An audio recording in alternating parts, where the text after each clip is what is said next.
Today is a Wednesday, August 30th, 2023. Unveiling the conspiracy against Imran Khan, revelations in an exclusive interview with Craig Murray.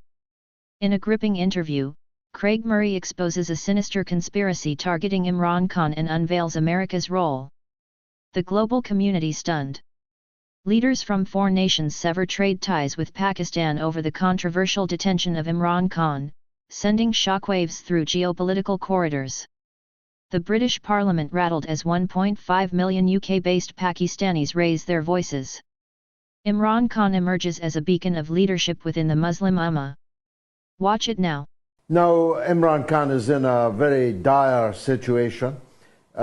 He's being held in prison. What they have in mind for Prime Minister Khan, which is to keep him out of the forthcoming elections, because he remains, every opinion poll that's been able to be taken of any credibility shows him remaining as the most popular politician in Pakistan. There is no doubt whatsoever that these charges of corruption are ridiculous in the Pakistani context. Imran Khan, there are many things you can say about Imran. There are things you can say against Imran. There are very many good things about the man. But one thing he is not is corrupt. This is a man who has actually given the majority of his personal wealth to found 3 hospitals in Pakistan. He is not somebody who's going to spend his time trying to grab a 3 Rolex watch from the Kingdom of Saudi Arabia or something along those lines. These charges relating to gifts, when you compare them to the massive looting of the Pakistani state carried out by the Sharif family over the years, these charges are perfectly ridiculous.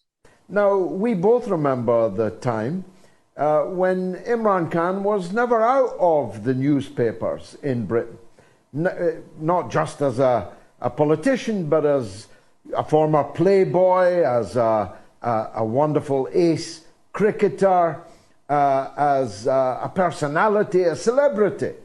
And yet here he is now in prison on trumped-up charges. The United States had given to getting rid of Imran Khan.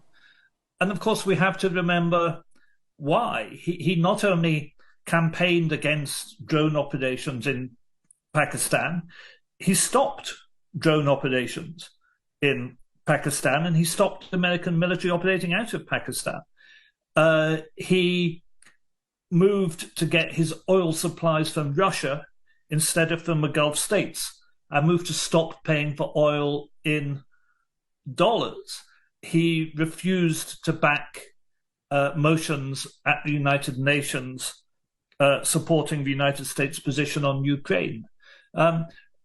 So, here you have this person who had a very strong international profile, as you say, and a high degree of international credibility, while as a person widely appreciated and looked up to in the developing world, who was seen as a threat to the United States, and they've managed to get rid of him, and that requires maximum suppression. And of course, in a way, this is meant to be an example to other leaders, that if you don't jump when the United States says jump, when the United States insisted in public that Pakistan vote for a motion condemning Russian action in Ukraine, Imran Khan replied saying, "Are we slaves?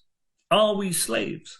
And the Americans can't stand people turning round to them and saying, "Are we slaves?" Because the truth hurts, and the truth is they do treat the developing world like slaves. They don't accept the developing world has a right to its own opinion, to its own ideas, and to an anti-imperial, anti-colonial background or way of thinking. So I think there are deep lessons here in the treatment of Imran. The United Kingdom has a strong, deep, multi-dimensional relationship with Pakistan. And there are over 1.5 million British Pakistanis here, and many of them are dual nationals, as am I. The Prime Minister will have seen the scenes coming out from Pakistan, the civil unrest where people have lost their lives due to the detention of the Prime Minister Imran Khan. there are real concerns about the circumstances of his detention and the right to have a fair trial.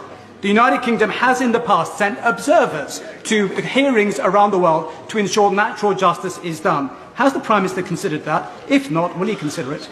Prime Minister.